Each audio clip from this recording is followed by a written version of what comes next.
Hari ini adalah Jumat Agung, di mana kita memperingati kematian Tuhan Yesus. Kita akan merenungkan kembali kasih Tuhan Yesus yang luar biasa yang diberikan kepada kita semua. Saya mau mengatakan sesuatu kepada saudara, bahwa apapun yang kita alami hari-hari ini dalam pandemi COVID-19 dan krisis ekonomi, kita harus tahu bahwa Tuhan Yesus sangat-sangat mengasihi kita semua. Yang paling penting kita harus mengerti bahwa kasih Tuhan Yesus kepada kita adalah supaya kita diselamatkan. Melalui segala peristiwa ini, kita harus ingat seperti yang terdapat dalam Roma 8 ayat 28 yang berkata, kita tahu sekarang bahwa Allah turut bekerja dalam segala sesuatu, baik enak maupun tidak enak, untuk mendatangkan kebaikan bagi mereka yang mengasihi Dia. Apakah saudara mengasihi Tuhan Yesus? Kalau saudara berkata ya, berarti ayat ini buat saudara dan juga buat saya. Saya percaya melalui semua yang terjadi, kita yang mengasihi Tuhan Yesus akan makin serupa dengan gambarnya. Melalui semua yang terjadi juga, mereka yang selama ini tertidur, suam-suam kuku, mati rohani akan dibangunkan kembali. Mereka akan bertobat dan minta ampun kepada Tuhan Yesus. Tuhan Yesus mengingatkan kita agar kita tidak hidup dalam ketakutan, kekhawatiran, kepanikan yang terus-menerus. Karena itu kita harus mengingat firman Tuhan dalam Yesaya 30 ayat 15 bagian B yang berkata, dalam tinggal tenang dan percaya terletak kekuatanmu. Kasih Yesus sungguh indah di dalam hidupku ini. Sungguh manis, lebih manis hidup bersama Yesus. Yesus, nama Yesus, pujilah Dia, kasih-Nya kepada saya sampai selama-lamanya. Yesus, nama Yesus, pujilah Dia, kasih-Nya kepada saya sampai selama-lamanya. Oh, kasih-Nya kepada saya sampai selama-lamanya.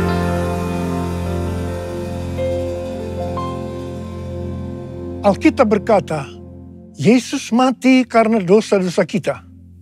Dia dikuburkan, tetapi pada hari yang ketiga Dia dibangkitkan. Alkitab berkata, semua orang telah berbuat dosa dan telah kehilangan kemuliaan Allah. Upah dosa ialah maut, mati kekal selama-lamanya. Tempatnya di neraka. Neraka adalah tempat yang sangat mengerikan. Jangan sampai masuk neraka. Karena itu Tuhan Yesus datang ke dalam dunia ini untuk menyelamatkan kita semua. Bagaimana cara Tuhan Yesus menyelamatkan kita? Alkitab berkata, Tuhan Yesus yang tidak mengenal dosa, dijadikan dosa oleh karena kita. Supaya di dalam Dia, yaitu mereka yang percaya kepada Tuhan Yesus, dibenarkan oleh Allah. Apa arti daripada ayat ini? Tadi dikatakan, semua orang telah berbuat dosa dan telah kehilangan kemuliaan Allah. Upah dosa ialah maut, mati. Jadi Tuhan Yesus harus mati menggantikan saudara dan saya. Kalau kita melihat cara mati Tuhan Yesus, saya katakan sangat-sangat tidak manusiawi. Alkitab menuliskan ada 10 tahap penderitaan Tuhan Yesus dari Taman Getsemani sampai Golgota. Sangat mengerikan. Tahap yang pertama, ketika berada di Taman Getsemani, Tuhan Yesus berdoa kepada Bapa dalam keadaan ketakutan. Sampai peluhnya seperti tetes-tetes darah yang jatuh ke tanah. Pada saat itu seorang malaikat turun untuk menguatkan Tuhan Yesus. Tuhan Yesus berdoa kepada Bapa, "Ya Bapakku, jikalau sekiranya mungkin, biarlah cawan ini lalu daripadaku. Tetapi jangan seperti yang ku kehendaki, melainkan seperti yang kau kehendaki." Di sini Tuhan Yesus mengajar kepada kita bahwa di dalam doa kita boleh menawar, tetapi jangan memaksakan kehendak. Bagi yang sekarang dalam keadaan ketakutan, kita harus ingat bahwa Tuhan Yesus pernah mengalami ketakutan untuk menebus dosa kita semua. Karena itu datanglah kepada Tuhan Yesus. Dia pasti mampu dan mau menolong kita semua. Tahap yang kedua, Tuhan Yesus ditangkap. Dia dituduh dengan bermacam-macam tuduhan. Diludahi, mukanya ditinju, dipukul. Tetapi Tuhan Yesus tidak membalas. Di sini Tuhan Yesus mempraktekkan apa yang diajarkan kepada kita. Agar kita mengasihi dan berdoa bagi orang-orang yang membenci kita. Mengutuk kita, mencaci maki kita. Jikalau kita hanya mengasihi orang-orang yang mengasihi kita, apa jasa kita? Karena orang-orang berdosa pun juga mengasihi orang-orang yang mengasihi mereka. Tahap yang ketiga, Tuhan Yesus dibelenggu dan diadili. Waktu Tuhan Yesus diadili oleh Pilatus, ternyata tidak didapati kesalahan yang membuat Tuhan Yesus harus dihukum mati. Sementara itu orang-orang Yahudi terus berteriak-teriak supaya Tuhan Yesus dihukum mati. "Salibkan dia! Salibkan dia! Salibkan dia!" Akhirnya Pilatus menyerahkan Tuhan Yesus untuk disalibkan. Tahap yang keempat, Tuhan Yesus dicambuk. Proses awal dari penyaliban, jubah Tuhan Yesus dibuka dan dihukum cambuk. Dua algojo bergantian menghunjamkan cambuk ke punggung Tuhan Yesus. Ujung cambuk itu terbuat dari potongan tulang dan potongan besi. Tiap kali cambuk itu dihunjamkan ke punggung Tuhan Yesus, itu menimbulkan luka yang dalam. Tuhan Yesus berteriak-teriak kesakitan. Darah Tuhan Yesus bercucuran. Tuhan Yesus bermandikan darah. Tahap yang kelima, kepala Tuhan Yesus diberi mahkota duri. Duri ditancapkan di kepala Tuhan Yesus dengan cara dipukul.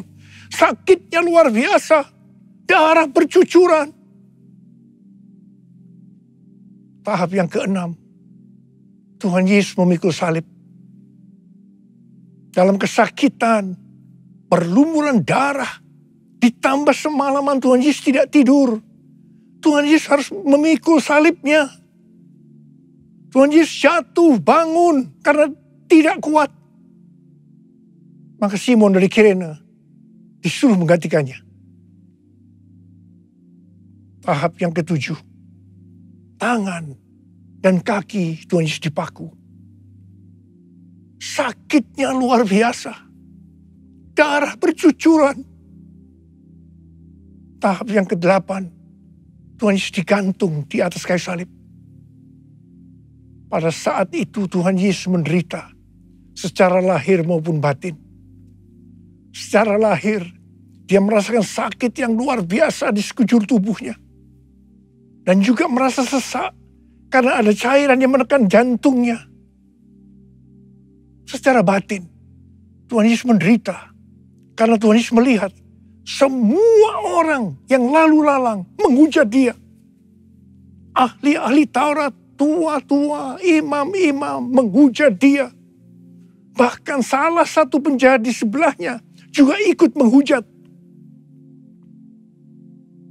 Tahap yang ke-9, Tuhan Yesus merasa ditinggalkan oleh Bapa. Sekitar jam 12 siang sampai jam 3 petang, tiba-tiba langit di sekitar Golgota menjadi gelap.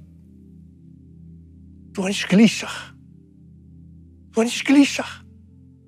Dan dia berteriak, Eli, Eli, lama sabachthani.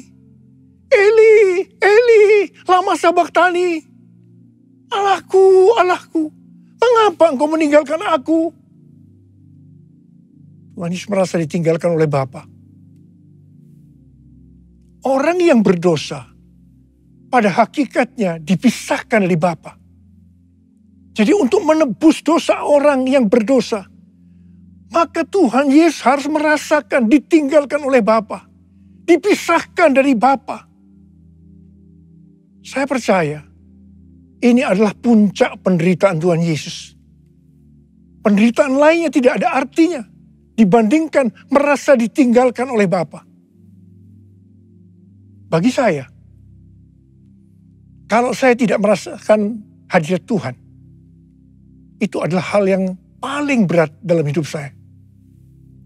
Karena itu setiap hari saya selalu menjaga langkah-langkah dalam hidup saya, agar saya terus mengalami hadirat Tuhan. Kalau ada dosa, harus cepat diselesaikan, supaya terus merasakan hadirat Tuhan. Saya berharap saudara juga melakukan hal yang seperti itu. Kalau ada di antara saudara yang sudah tidak merasakan hadirat Tuhan, dan saudara menganggap itu biasa, saudara harus bertobat. Tidak ada yang lebih berbahagia daripada kalau kita berada dalam hadirat Tuhan. Sebab Alkitab berkata, di hadapanmu ada sukacita berlimpah-limpah. Artinya di dalam hadirat Tuhan ada sukacita dan kebahagiaan yang berlimpah-limpah. Tahap yang ke-10. Tuhan Yesus berkata, sudah selesai. It is finished. Ya Bapa, ke dalam tangan-Mu lah kuserahkan nyawaku. Lalu Tuhan Yesus mati. Tak terukur kasih-Mu Yesus, Kau telah mati gantikan diriku. Kau curahkan darah-Mu untuk tebus dosaku. Layaklah Kau Tuhan dipuji dan disembah dengan segenap hatiku. Layaklah Kau Tuhan dipuji dan disembah dengan segenap jiwa ragaku. Dengan segenap jiwa ragaku. Dengan segenap jiwa ragaku. Pertanyaannya, mengapa Tuhan Yesus harus mati dengan cara demikian? Mengapa tidak dengan cara yang mudah? Dipenggal kepalanya, selesai. Mengapa Tuhan Yesus harus mati dengan bermandikan darah? Alkitab katakan, tanpa penumpahan darah, tidak ada pengampunan dosa. Untuk mengampuni dosa saudara,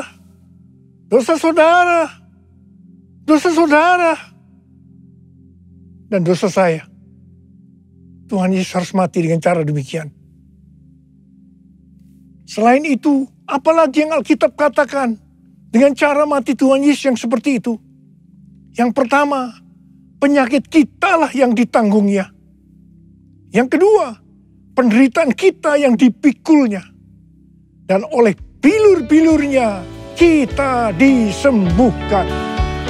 Oleh bilur Yesus ku disembuhkan. Oleh bilur Yesus ku disembuhkan. Oleh bilur Yesus ku disembuhkan. Haleluya, amin. Oleh bilur Yesus ku disembuhkan. Oleh bilur Yesus ku disembuhkan. Oleh bilur Yesus ku disembuhkan. Haleluya, amin. Haleluya, amin.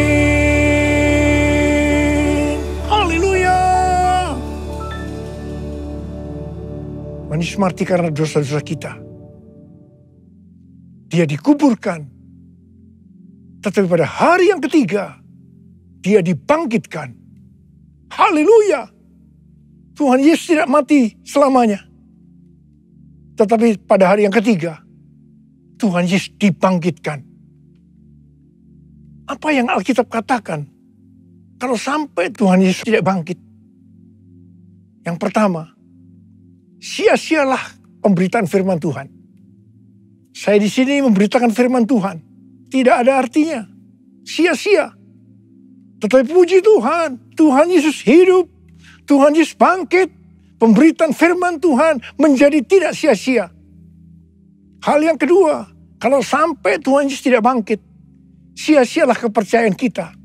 Dan kita akan tetap mati di dalam dosa-dosa kita. Demikian juga dengan orang-orang yang mati di dalam Tuhan. Mereka akan tetap binasa. Tetapi puji Tuhan, Tuhan Yesus bangkit. Kita tidak akan mati di dalam dosa-dosa kita. Tetapi kita akan bersama-sama dengan Tuhan Yesus selama-lamanya. Haleluya. Dan hal yang ketiga, kalau sampai Tuhan Yesus tidak bangkit, kita adalah orang-orang yang paling malang dari segala manusia. Tetapi puji Tuhan, Tuhan Yesus bangkit. Kita bukan orang-orang yang paling malang, tapi justru orang-orang yang paling beruntung dari segala manusia. Ada berapa banyak di antara saudara, orang-orang yang paling beruntung dari segala manusia? Saudara angkat tangan. Sebab dia hidup, ada hari esok. Sebab dia hidup, ku tak gentar. Karena ku tahu dia pegang hari esok. Hidup jadi berarti sebab dia hidup. Hidup jadi berarti sebab dia hidup. Hidup jadi berarti sebab Yesus hidup. Karena Tuhan Yesus hidup, maka ada hari esok. Karena Tuhan Yesus yang pegang hari esok saudara dan saya, dia hidup. Dia berkata kepada kita, jangan kamu takut, jangan kamu khawatir, jangan kamu panik. Karena Tuhan Yesus hidup, maka mujizat-mujizat yang dilakukan oleh Tuhan Yesus 2000 tahun yang lalu masih ada sampai dengan hari ini. Orang buta melihat, orang lumpuh berjalan, orang tuli mendengar, orang mati dibangkitkan, orang kusta menjadi tahir, dan kepada orang miskin diberitakan kabar baik. Karena Tuhan Yesus hidup, kita akan melihat Pentakosta yang ketiga akan digenapi. Di mana melalui semua peristiwa yang sedang terjadi saat ini, penuaian jiwa yang terbesar dan yang terakhir sebelum Tuhan Yesus datang kembali terjadi. Bangkitnya generasi Yeremia, yaitu generasi anak-anak muda yang dipenuhi dengan Roh Kudus. Cinta mati-matian kepada Tuhan Yesus, tidak kompromi terhadap dosa, dan akan memenangkan banyak jiwa. Kepada kita, orang yang sungguh-sungguh dengan Tuhan, akan diberikan kuasa untuk menyelesaikan amanat agung Tuhan Yesus. Karena Tuhan Yesus hidup, maka dia mengingatkan kepada kita, sesuai dengan 1 Petrus 2 ayat 9 yang berkata, tetapi kamulah bangsa yang terpilih, imamat yang rajani, bangsa yang kudus, umat kepunyaan Allah sendiri, supaya kamu memberitakan perbuatan-perbuatan yang besar dari Dia yang telah memanggil kamu keluar dari kegelapan kepada terangnya yang ajaib. Jadi, dengan kuasa dari Pentakosta ketiga, kita akan menyelesaikan amanat agung. Dan setelah itu Tuhan Yesus datang kembali. Haleluya. Karena Tuhan Yesus hidup, maka memasuki tahun 2022, dia memberikan tema bahwa tahun 2022 adalah tahun paradigma yang baru. Kita diminta untuk tidak mengingat-ingat hal-hal yang dulu. Sebab Tuhan sedang membuat sesuatu yang baru dengan cara yang ajaib. Tuhan akan menolong kita untuk memecahkan masalah-masalah yang kita hadapi dalam seluruh aspek kehidupan kita dengan cara yang baru atau paradigma yang baru. Tuhan mengingatkan agar kita yang sudah percaya dan lahir baru tidak lagi hidup dengan paradigma yang lama atau paradigma duniawi. Kita harus mengarahkan pandangan kita ke depan dan berlari-lari kepada tujuan yang artinya mengejar meskipun menderita untuk mendapatkan mahkota. Masuk surga dengan hadiah, yaitu mahkota surgawi.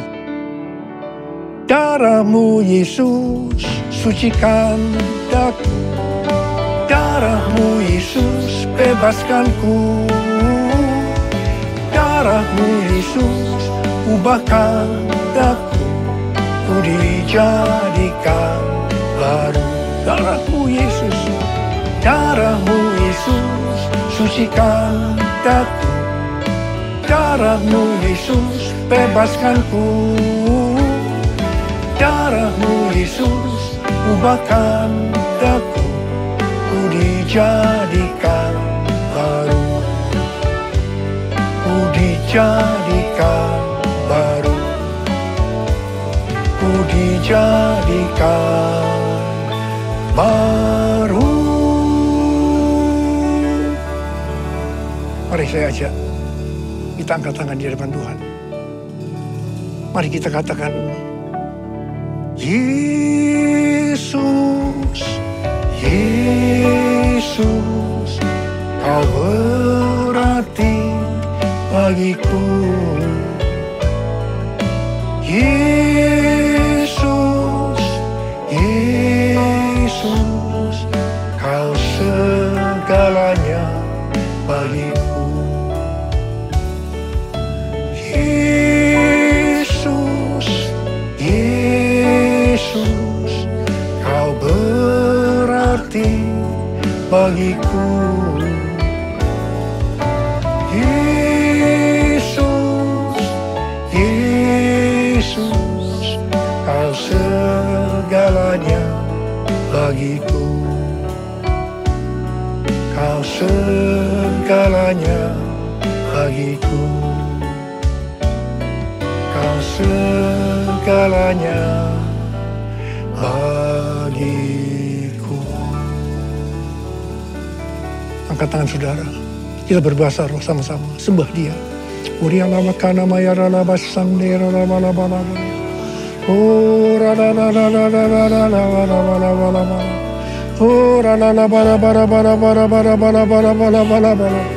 Oh Tuhan Yesus, Tuhan Yesus, Tuhan Yesus. Oh bala, berkati anak-anak-Mu Tuhan. Berkati anak-anak-Mu semua. Mereka sedang mengangkat tangan di hadapan Tuhan. Berkat-Mu melimpah buat mereka.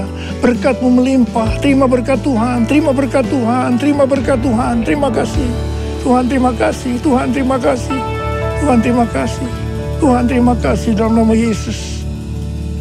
Amin.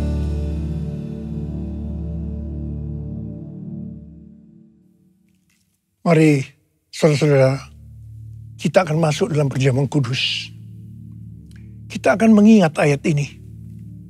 Sebab setiap kali kamu makan roti ini dan minum cawan ini, kamu memberitakan kematian Tuhan sampai Ia datang. Perjamuan kudus adalah perjamuan Tuhan Yesus sendiri. Setiap kali kita masuk dalam perjamuan kudus, Tuhan Yesus selalu berkata, biarlah ini menjadi peringatan akan daku. Peringatan akan daku. Karena itu mari arahkan hati kita kepada kebaikan Tuhan. Kita akan mengingat kebaikan Tuhan. Supaya kita lebih mengasihi Tuhan Yesus. Supaya kita lebih mengasihi satu dengan yang lain. Mari tundukkan kepala. Bapa, siapakah kami sebelum kami mengenal Engkau? Kami semua orang berdosa. Upah dosa adalah maut, mati. Mati kekal selama-lamanya. Tapi Engkau ya Aba, yang tidak berdosa, telah dijadikan dosa oleh karena kami. Engkau harus turun dari surga mulia. Mati ganti kami dengan penderitaan yang luar biasa. Sungguh kalau kami pikirkan Bapa, betapa baiknya Engkau itu. Kau jadikan kami sebagai anak-anak-Mu. Engkau tuntun, Engkau bela, Engkau lindungi, Engkau berkati. Engkau sembuhkan kami. Engkau tegur kalau kami salah, ya Aba. Itu Engkau ya Aba, itu Engkau. Tuhan akan memberkati kita semua melalui perjamuan kudus. Tapi Tuhan mau kita makan dan minum dengan cara yang benar. Karena itu masing-masing kita introspeksi. Mari kita periksa diri kita saat ini. Kalau Tuhan ingatkan ada dosa yang belum diselesaikan, langsung kita minta ampun. Minta ampun di hadapan Tuhan. Ampuni, ampuni saya Tuhan, ampuni. Ampuni saya Tuhan, ampuni saya. Kau melihat anak-anakmu yang sedang meminta ampun kepadamu Tuhan. Kau melihat mereka. Engkau begitu rindu untuk memberkati kami semua. Ya Tuhan, lihatlah anak-anakmu Tuhan. Ampuni kami, ampuni kami. Kami akan masuk dalam perjamuan kudus dengan hati yang penuh ucapan syukur. Dalam nama Yesus kami berdoa. Amin. Sekarang mari kita angkat roti di tangan kanan kita tinggi-tinggi. Sebab apa yang telah kuteruskan kepadamu telah aku terima dari Tuhan. Yaitu bahwa Tuhan Yesus pada malam waktu yang diserahkan mengambil roti. Dan sesudah itu ia mengucap syukur atasnya. Dia memecah-mecahkannya dan berkata, inilah tubuhku yang diserahkan bagi kamu. Perbuatlah ini menjadi peringatan akan aku. Saudara yang kasih Tuhan, bukankah roti yang kita pecah-pecahkan ini adalah persekutuan kita dengan tubuh Kristus? Mari kita makan dalam nama Yesus.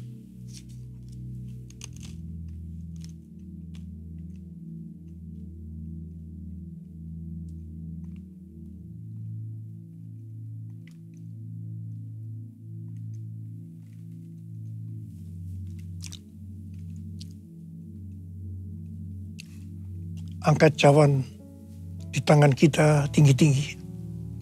Demikian juga yang mengambil cawan sesudah makan lalu berkata, cawan ini adalah perjanjian baru yang dimeteraikan oleh darahku. Perbuatlah ini setiap kali kamu meminumnya menjadi peringatan akan aku. Saudara dikasih Tuhan, bukankah cawan pengucapan syukur yang atasnya kita ucapkan syukur adalah persekutuan kita dengan darah Yesus? Mari kita minum dalam nama Yesus.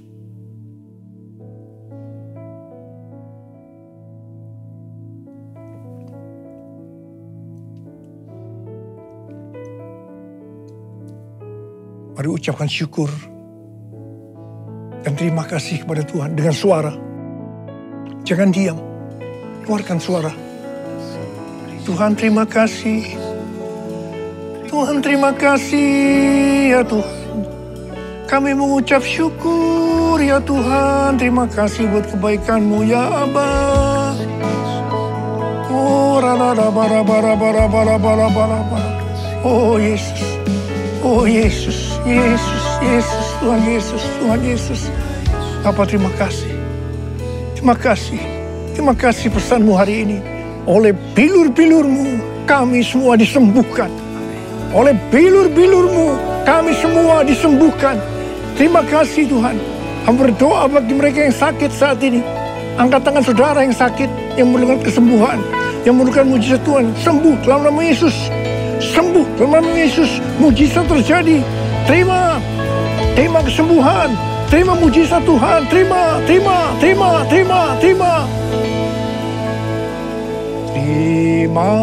kasih Yesusku, terima kasih Yesusku.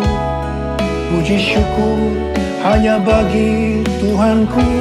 Terima kasih Yesusku. Terima kasih Yesusku, puji syukur hanya bagi Tuhanku. Terima kasih Yesusku, terima kasih Yesusku, puji syukur hanya bagi Tuhanku. Terima kasih Yesusku, terima kasih Yesusku. Puji syukur hanya bagi Tuhanku. Puji syukur hanya bagi Tuhanku. Puji syukur hanya bagi Tuhanku. Terima kasih Aba. Terima kasih Aba. Terima kasih. Terima kasih. Mari angkat tangan saudara. Terimalah berkat Tuhan. Kasih karunia yang berlimpah-limpah daripada Allah Bapa di dalam anak yang tunggal Yesus Kristus. Persekutuan yang manis dengan Roh Kudus menyertai saudara sekalian mulai hari ini sampai Tuhan Yesus datang menjemput kita di awan-awan dan bahkan sampai selama-lamanya. Yang percaya bersama-sama katakan amin.